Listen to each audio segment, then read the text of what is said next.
La gente que Dios usa. Por favor, abra su Biblia en el libro de Hebreos, en el Nuevo Testamento, Hebreos 11:32. Este capítulo es una impresionante lista de campeones de la fe. Y en el verso 32 leemos: ¿Y qué más digo? Porque el tiempo me faltaría contando de Gedeón, de Barak, de Sansón, de Jefté, de David, así como de Samuel y de los profetas, que por fe conquistaron reinos, hicieron justicia, alcanzaron promesas, taparon bocas de leones, apagaron fuegos impetuosos, evitaron filo de espada, sacaron fuerzas de debilidad, se hicieron fuertes en batalla, pusieron en fuga ejércitos extranjeros. Vamos a tomar algunos de esos nombres aquí y hoy hablaremos de Gedeón. Una de las cosas que me impresiona acerca de Gedeón es que él fue un hombre ordinario y Dios lo utilizó en forma poderosa. Y aunque este mensaje lo he titulado La gente que Dios usa, bien podríamos llamarlo ¿Cómo ser utilizado por Dios? ¿Le gustaría que Dios le use? Quiero decir, ¿haría alguna diferencia en su vida el que Dios le utilice? En la famosa tira cómica Peanuts, o Charlie Brown, el pequeño Lino estaba molestando a Lucy y le decía: cuéntame una historia, cuéntame una historia, cuéntame una historia. Finalmente Lucy, desesperada, le dice: está bien, está bien. Había una vez un hombre que nació, vivió y murió. Y luego se cayó y siguió su camino. Y Lino comenta, como para ponerse a pensar, ¿verdad? Amigo, ¿va a ser eso verdad acerca de usted? Nacer, vivir y morir. Existir para vivir y vivir para existir. ¿Es eso todo en su vida? Escuché de un hombre llamado Willy que trabajaba para una organización. Un día Willy murió. Y alguien fue a la oficina donde Willy trabajaba y dijo: me gustaría aplicar para ocupar el puesto de Willy, que él dejó vacante. Y le contestaron: Willy no dejó ningún puesto vacante. Qué triste, ¿no le parece? Y me pregunto, ¿cuántos de nosotros no dejaremos ningún puesto vacante cuando vayamos hacia la eternidad? ¿Hace alguna diferencia el que usted viva? ¿De qué sirve su vida frente a los demás? ¿Cuál es la clase de personas que Dios usa? Bien, vamos al capítulo 6 de Jueces para encontrarnos con Gedeón. Permítame darle el trasfondo de esta historia. Eran días difíciles en Israel. El diablo estaba como león rugiente y los enemigos de Dios estaban ganando victoria tras victoria. Parecía que el pueblo de Dios aparentemente había tirado la toalla. Ya no cantaban firmes y adelante. Y todo lo que trataban de hacer era permanecer con vida. Y creo que así está nuestra presente generación. Y estamos esperando milagros. Eso es lo que dijo Gedeón. ¿Dónde están los milagros de los cuales hemos oído? La presente es una generación que en verdad no espera que Dios haga milagros. Es una generación que dice: pobre Dios, ya no es lo que solía ser, ya no tiene el poder que antes tenía, ya no salva multitudes, ya no destruye ciudades, ya no pone al mundo de cabeza. Parece que Dios está viejo y enfermo, su mano se ha debilitado, su oído ya no escucha, sus ojos ya no ven. Pobre Dios. No, mi amigo, no. Dios sigue siendo Dios. Y necesitamos entender que no hay ningún indicio en las Escrituras que diga que no podemos tener un poderoso avivamiento en esta época en que vivimos. Es cierto que la mayoría de personas no creen eso.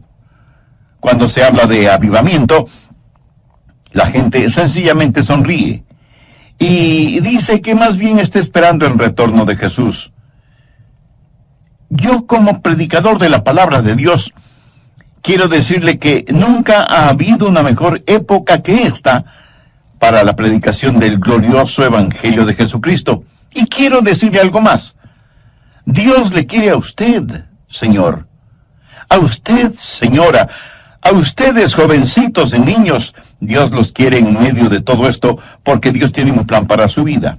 Y debemos dejar de estar quejándonos y lloriqueando por estar viviendo en estos días de desafío. Jueces 6, desde el verso 11. Y vino el ángel de Jehová y se sentó debajo de la encina que está en Ofra, la cual era de Joás Abieserita. Y su hijo Gedeón estaba sacudiendo el trigo en el lagar para esconderlo de los madianitas. Y el ángel de Jehová se le apareció y le dijo: Jehová está contigo, varón esforzado y valiente.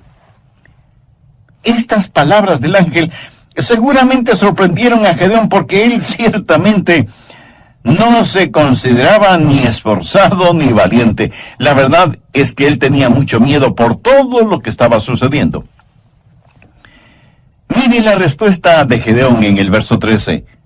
Y Gedeón le respondió: Ah, Señor mío, si Jehová está con nosotros, ¿por qué nos ha sobrevenido todo esto?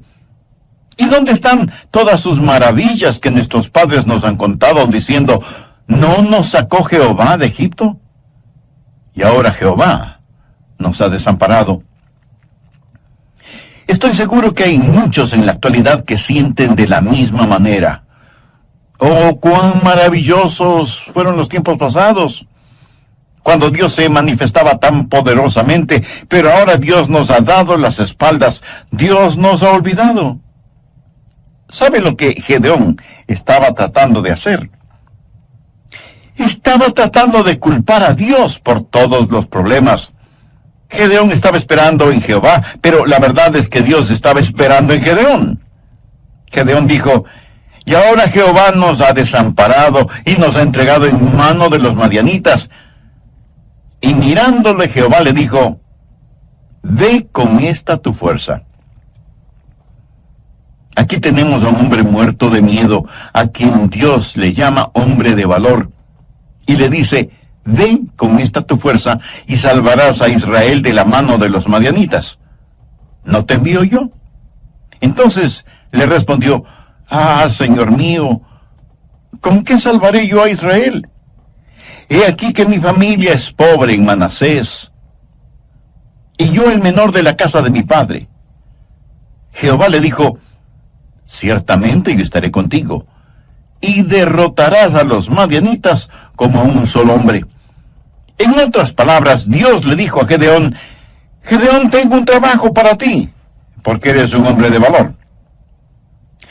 Pienso que Gedeón habrá respondido: Señor, ¿estás seguro que te refieres a mí? De todas las familias y tribus de Israel, mi tribu es la última, y mi familia la más pobre, y yo soy el menor de mi familia. ¿Y dices que quieres usarme? Sí, Gedeón, voy a usarte. Ahora présteme atención. No se atreva nunca a decir que Dios no puede usarle. Eso es como insultar a Dios. Si usted es un hijo o hija de Dios, nunca se considere una persona ordinaria. Y quiero compartir con usted 5 características de la gente que Dios usa. Primero, Dios usa gente común. Jueces 6, los versos del 14 al 16. Y mirándole Jehová le dijo: ve con esta tu fuerza y salvarás a Israel de la mano de los madianitas. ¿No te envío yo? Entonces le respondió: ah, Señor mío, ¿con qué salvaré yo a Israel? He aquí que mi familia es pobre en Manasés, y yo el menor de la casa de mi padre. Jehová le dijo: ciertamente yo estaré contigo, y derrotarás a los madianitas como a un solo hombre. Aquí está este temeroso agricultor, pero Dios le dice que es hombre de valor. ¿Por qué? Porque Dios no veía a Gedeón como él se veía. Dios veía lo que podía hacer Gedeón con el poder de Dios. Verá, no es lo que usted es por usted mismo. Mire lo que dice Jueces 6:34. Entonces el Espíritu de Jehová vino sobre Gedeón. ¿Lo ve?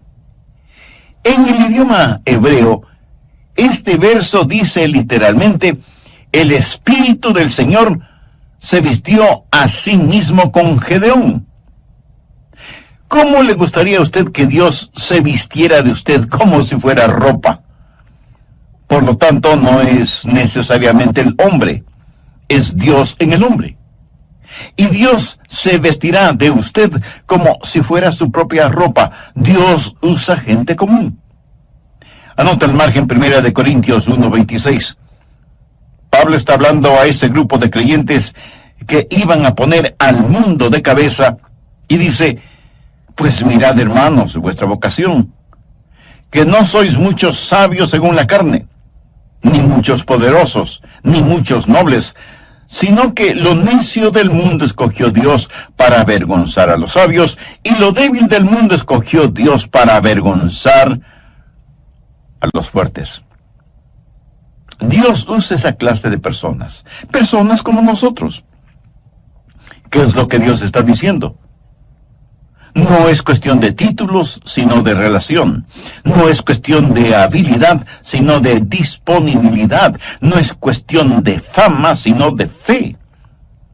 Dios quiere gente ordinaria para realizar cosas extraordinarias a fin de que la honra y la gloria sean para Él. Hace años, en una gran ciudad metropolitana, se anunció la presentación de un renombrado violinista que daría un concierto tocando un muy valioso violín. Así que la gente llegó de todas partes para escucharle. Y cuando él empezó a tocar el violín, uno como que oía risas de niños, trinar de pájaros, rumor de hojas, sonidos de riachuelos. La gente estaba asombrada de la música y sonidos que salían de ese violín. Y cuando él terminó el concierto, rompió el violín en sus rodillas y la gente se asombró aún más. ¿Por qué había hecho eso? Entonces él, sonriendo, abrió su estuche y sacó el verdaderamente valioso violín y explicó al público: el violín que estuve tocando lo compré en la calle por unos pocos dólares. No es tanto el violín que produce la música, sino la mano y el corazón de quien mueve el arco. Por así decirlo, cualquiera de nosotros pudiera no ser más que un violín barato. Pero Dios es el maestro violinista y puede sacar hermosa música de su vida o de la mía. Dios usa gente común. Dios puede utilizarle a usted o puede utilizarme a mí. Segundo, Dios usa gente ya limpia. Leamos Jueces 6:25. Aconteció que la misma noche le dijo Jehová: toma un toro del hato de tu padre, el segundo toro de 7 años, y derriba el altar de Baal que tu padre tiene. Baal era el sucio dios de la fertilidad. Ellos sacrificaban sus hijos a esa deidad. Cometían fornicaciones y adulterios en nombre de Baal. Era el dios de la sexualidad. Es el mismo Dios que ha inundado nuestros pueblos, ciudades y naciones. Y corta también la imagen de acera que está junto a él, y edifica altar a Jehová, tu Dios, en la cumbre de este peñasco, en lugar conveniente. Y tomando el segundo toro, sacrifícalo en holocausto con la madera de la imagen de acera que habrás cortado. Ahora escúcheme atentamente. Si usted quiere que Dios le use, saque todos los ídolos de su vida. Y si usted me dice: pastor, estamos viviendo en tiempos modernos, no tenemos ídolos. Amigo, ¿está usted bromeando? ¿Qué es un ídolo? ¿Una figura hecha de algún material? No necesariamente. Permítame decirle lo que es un ídolo. Es cualquier cosa que usted ame más, tema más, sirva más y valore más que a Dios, eso es un ídolo. No importa lo que sea. Su trabajo puede ser un ídolo. Usted puede hacer un ídolo de usted mismo. Dios dice que debe quitar los ídolos de su vida. Ahora, el problema con Gedeón y aquellos que le rodeaban era que sus vidas estaban manchadas con pecados. Y se habían olvidado de su Señor y Dios, y estaban sirviendo a dioses paganos. Quiere que Dios le use. Dios no le usará si hay pecado no confesado y no arrepentido en su vida. No lo hará. ¿Quiere saber por qué Dios no le usa? Solo hágase la siguiente pregunta. ¿Tengo un corazón limpio? Los utensilios que usa el Señor deben estar limpios. Dios no nos usará si hay idolatría en nuestras vidas. ¿Es Jesucristo el número uno en su vida? Si no lo es que usted tiene un ídolo en alguna parte. Tercero, Dios usa gente valiente. Jueces 6:12. Y el ángel de Jehová se le apareció y le dijo, Jehová está contigo, varón esforzado y valiente. No solo que Dios iba a utilizar a Gedeón, sino que le daría rango militar, general.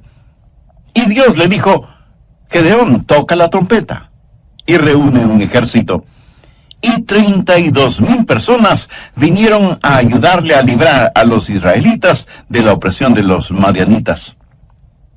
Vamos ahora a Jueces 7, los versos 2 y 3. Y Jehová dijo a Gedeón, el pueblo que está contigo es mucho para que yo entregue a los madianitas en su mano. No sea que se alabe Israel contra mí, diciendo, mi mano me ha salvado. Ahora pues haz pregonar en oídos del pueblo diciendo, quien tema y se estremezca, madrugue y devuélvase desde el monte de Galaad. Y se devolvieron de los del pueblo 22,000 y quedaron 10,000. Primero había 32,000 personas. El general Gedeón dijo, escuchen, tengo un anuncio que hacer. Si hay alguien aquí que tenga miedo, no lo podemos usar. Regrese a su casa, está disculpado. Y en esta estampida, 22,000 se hicieron humo. Quedaron 10,000. Gedeón quedó con la tercera parte de su ejército. Ahora, como entonces, si usted es un cobarde, Dios no le pudo utilizar. Dios está buscando hombres esforzados y valientes. Dios no se impresiona con el número de miembros en una iglesia. Dios busca almas osadas, valientes, que no serán intimidadas. Amigo, los números no impresionan a Dios. Muchos orgullosamente dicen, nuestra congregación está creciendo. ¿Y qué? Los cementerios también crecen. Dios dice que si usted tiene temor, en español simple eso quiere decir, si usted es un cobarde, no puede utilizarle. ¿Por qué?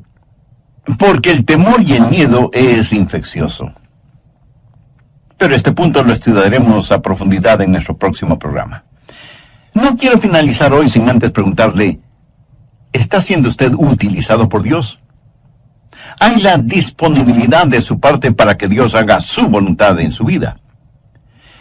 Reconozco que estas preguntas no tendrán ningún sentido para usted si es que usted no tiene una relación personal con el Señor Jesucristo.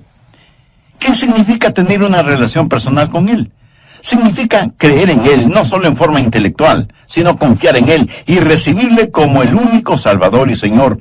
Significa que usted se reconoce como pecador y con genuino arrepentimiento le pide perdón a Dios en los méritos de lo que el Señor Jesucristo hizo por usted en la cruz del Calvario. Derramó su sangre y dio su propia vida para pagar la deuda de los pecados.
sometidos por usted.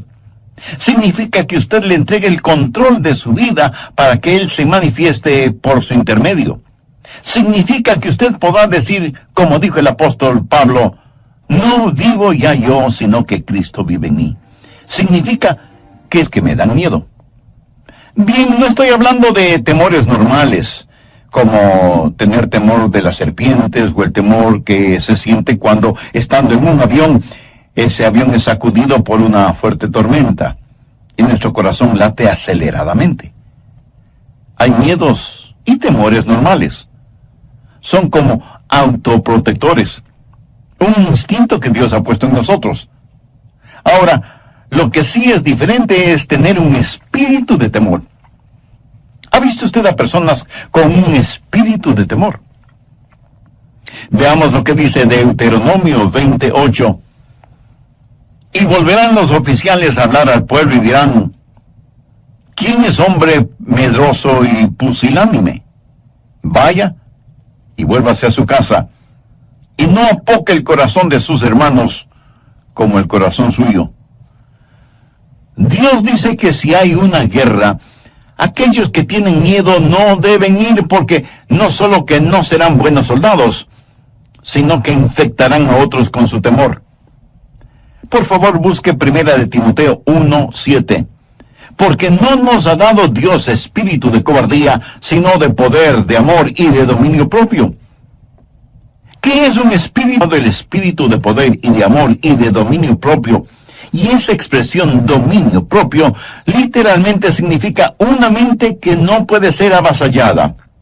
Una mente que ve las cosas como son, que no tiene miedo de fantasmas, ni del siniestro ministro del miedo que es el diablo mismo. Sea lleno del Espíritu Santo y usted tendrá no solo la seguridad de que Dios podrá usarle, sino que también descubrirá que tiene una valentía fuera de lo común.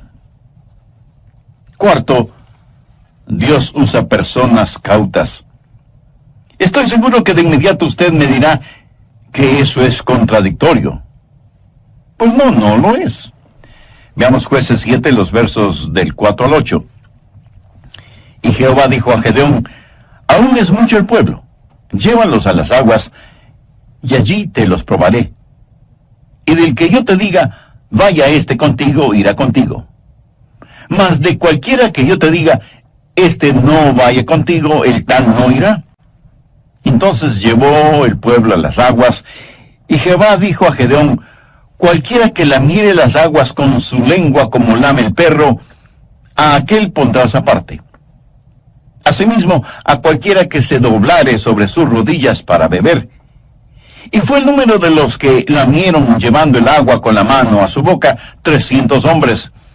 Y todo el resto del pueblo se dobló sobre sus rodillas para beber las aguas. Entonces Jehová dijo a Gedeón, con estos 300 hombres que lamieron el agua, os salvaré, y entregaré a los madianitas en tus manos. Y váyase toda la demás gente, cada uno a su lugar.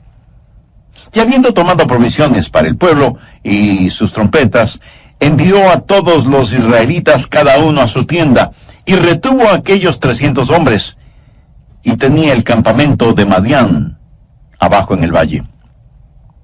Dios dijo, muy bien, Gedeón, has enviado a los temerosos a sus casas, pero hay que hacer otra prueba. Trae a tu gente junto a la fuente de Arod, y diles que beban. Este valle es muy caliente. Yo he estado en ese valle y junto a esa fuente. Gedeón siguió las instrucciones de Dios y trajo a sus hombres para que tomaran agua. Algunos de ellos se agacharon y pusieron sus bocas en el agua de la fuente, empezando a succionar el agua. ¿Puede usted imaginarse lo vulnerable que se vuelve un hombre frente a su enemigo cuando está en esa posición? Y la Biblia dice que el enemigo estaba muy cerca.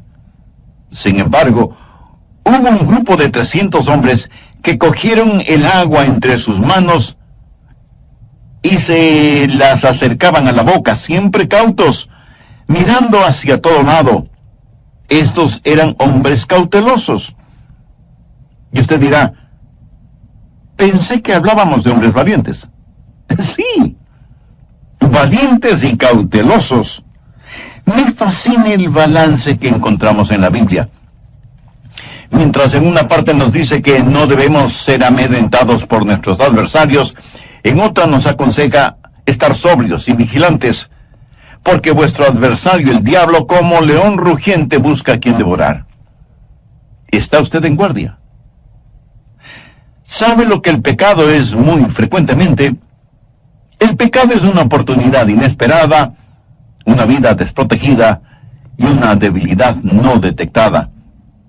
Cuando usted junta estas tres cosas, su caída es segura. Pablo dijo, así que el que piense estar firme, mire que no caiga. Quinto, Dios usa gente confiable. Vamos a Jueces 7, versos del 12 al 15. Y los madianitas, los amalecitas y los hijos del oriente estaban tendidos en el valle como langostas en multitud. Y sus camellos eran innumerables como la arena que está en la ribera del mar en multitud. Cuando llegó Gedeón, he aquí que un hombre estaba contando a su compañero un sueño, diciendo, he aquí que yo soñé un sueño. Veía un pan de cebada que rodaba hasta el campamento de Madián, y llegó a la tienda, y la golpeó de tal manera que cayó, y la trastornó de arriba abajo, y la tienda cayó. Y su compañero respondió y dijo, esto no es otra cosa sino la espada de Gedeón, hijo de Joás, varón de Israel. Dios ha entregado en sus manos a los madianitas con todo el campamento. Cuando Gedeón oyó el relato del sueño y su interpretación, adoró, y vuelto al campamento de Israel, dijo, levantaos, porque Jehová ha entregado el campamento de Madián en vuestras manos. Lo que sucedió fue lo siguiente. Aquí está un hombre que es un hombre común, que es un hombre valiente y que es un hombre cauto. Pero ahora necesita ser un hombre lleno de confianza y confiable. Necesita entender que Dios está con él, así que el Señor hace algo por él. Le dice, Gedeón, quiero que busques un compañero y que vayas al campo enemigo a hacer un reconocimiento y ver qué está pasando. Gedeón va, logra pasar la guardia y se infiltra en el campamento madianita. Se acerca a una carpa o tienda de campaña y escucha a dos personas conversando. La una le dice a la otra, no.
Anoche tuve un sueño terrible. Cuéntame, ¿qué soñaste? Vi un gran pan de cebada que venía rodando por la colina y se estrelló contra la tienda de campaña y todo se vino al suelo. Imagínate, un pan de cebada haciendo semejante destrucción. Y la otra persona respondió, ¿sabes lo que eso significa? ¿Sabes lo que tu Señor representa? Ese pan de cebada representa a Gedeón. Y eso quiere decir que estamos perdidos. La espada de Gedeón caerá sobre nosotros. Ahora, recuerde que Gedeón está oyendo todo esto. Y quiero que piensen lo siguiente. En esos tiempos el pan de cebada era el pan más pobre que uno podía conseguir. No era pan de trigo, enriquecido con 12 o más vitaminas. Era el pan pobre para los pobres. Y en el sueño, ese pan de cebada viene rodando por la colina y destruye el campamento. Cuando Gedeón oyó esa conversación, regresó donde estaban sus hombres y les dijo, compañeros, hemos ganado, hemos ganado. Déjeme decirle algo. Hay un temor en el infierno acerca de usted. Y usted dice, ¿acerca de mí? Pero si solo soy un pan de cebada. Precisamente ese es el punto. El diablo espera que usted nunca entienda quién es usted y qué es lo que tiene en el Señor Jesucristo. Y cuando usted dice que solo es un pan de cebada, eso es cierto, pero escúcheme. He visto a gente demasiado importante según su propia opinión, que Dios no ha utilizado. Y he visto a gente que se consideraba pan de cebada siendo utilizada poderosamente por Dios. Dios quiere tomar gente ordinaria para realizar cosas extraordinarias. Por eso usted debe asegurarse de que su corazón está limpio y usted esté lleno del Espíritu. ¿Por qué te pasas rugiendo como un verdadero necio? Y el león le contestó con un brillo de astucia en sus ojos, amigo, eso no es necedad. Me llaman el rey de la selva.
Porque me hago buena propaganda.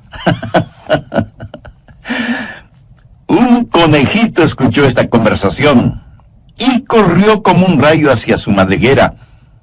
Él pensó en imitar el plan de león, pero cuando quiso rugir, lo único que salió de su garganta fue un débil gritito.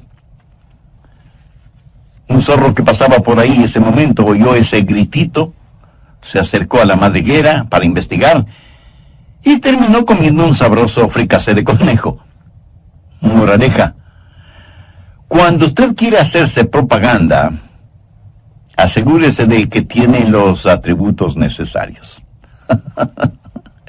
Escuche, usted tendrá los atributos necesarios si su corazón está limpio y está lleno con el Espíritu Santo. Bien pudiera ser que usted sea solo un pan de cebada, pero Dios quiere usarle. El verdadero temor que hay en el infierno es porque uno de estos días los hijos de Dios van a descubrir qué es lo que son y qué es lo que tienen en el Señor Jesucristo. ¿Es usted conocido en el infierno? Ya veo su reacción. Pero, pastor, ¿cómo se le ocurre semejante cosa? Bueno, no se enoje. Solo era una pregunta. Yo sí quiero que mi nombre esté en la pizarra de anuncios del infierno. Quiero que haya un cartel con mi foto que diga: atención, este es Adrian Rogers, es muy peligroso. Y aunque solo es pan de cebada, es muy peligroso porque está armado con la espada de la palabra de Dios. Usted no puede tener su nombre en el salón de los campeones en el cielo, a menos que su nombre sea conocido y temido en el infierno.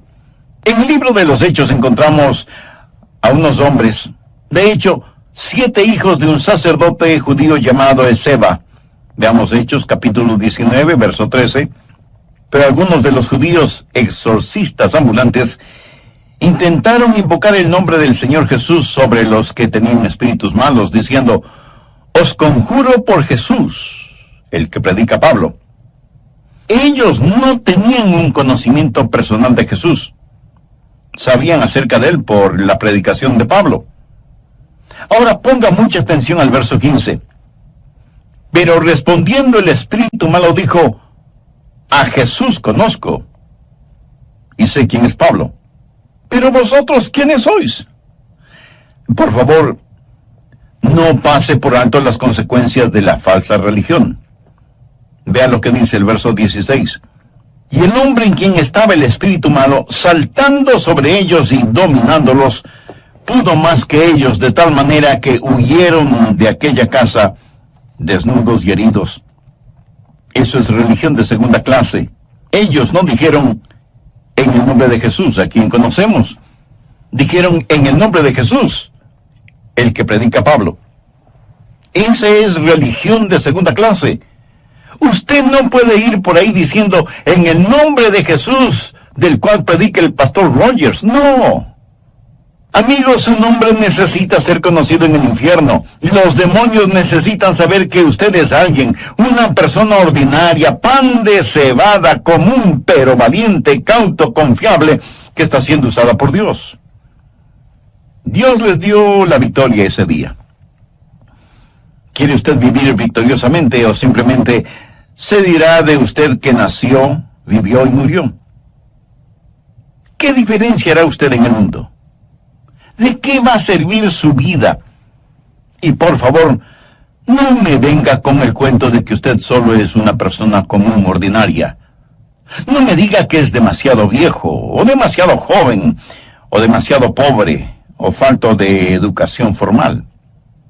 Recuerde que no muchos nobles, influyentes o poderosos son llamados. Y no lo son, no porque Dios no pueda ni quiera usarlos, sino porque sus intereses son muy personales y terrenales. Es cierto que a lo mejor Dios no le use a usted en la forma que utiliza a otra persona. Por favor, no sea celoso de la forma en que otras personas son utilizadas por Dios. Después de todo, esa es una decisión de Dios, no suya. Usted no puede escoger su lugar de servicio. Pero si usted se pone a las órdenes de Dios, Él le usará. Yo creo eso con todo mi corazón. Anhelo que usted también lo crea. Debemos pedir a Dios que nos ayude como personas y como iglesias para estar listos a pelear la batalla que todavía no vemos. Que nuestro anhelo sea ser vasos escogidos y limpios para que Él pueda utilizarlos. Amigo, antes de que Dios pueda utilizarle, usted tiene que conocer a Cristo como su Salvador y Señor en forma personal. Todos somos pecadores. Pecadores por nacimiento, por naturaleza, por voluntad y por práctica. Nuestro pecado merece castigo. Pero Dios quiere perdonarnos y salvarnos. La Biblia dice en Hechos 16:31, cree en el Señor Jesucristo y serás salvo. ¿Qué es lo que usted cree acerca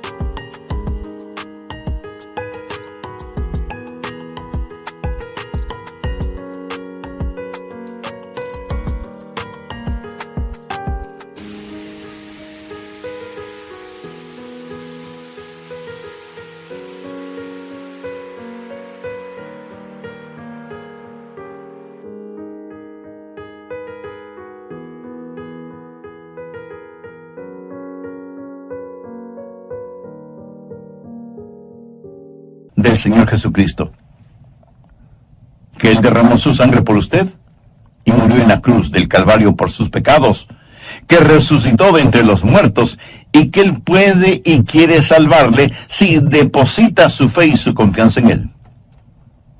Si usted quiere recibir a Cristo en su vida, le invito a que ore conmigo la siguiente sencilla oración. Dígala con sus propias palabras, en voz alta o baja, o en la intimidad de su corazón, pero dígalas honestamente, con convicción. Querido Dios, soy un pecador y estoy perdido espiritualmente. Gracias por hacerme entender que por mí mismo yo no me puedo salvar. Por eso, este mismo momento, con todo mi corazón y con fe como la de un niño, te pido que me perdones y me salves. Señor Jesús, ven a morar en mi vida. Sé mi Salvador y mi Señor. Perdóname, límpiame, sálvame, sáname. Y ayúdame a vivir dignamente delante de ti y de los hombres. Ayúdame a nunca avergonzarme de ti y úsame conforme a los designios de tu preciosa voluntad.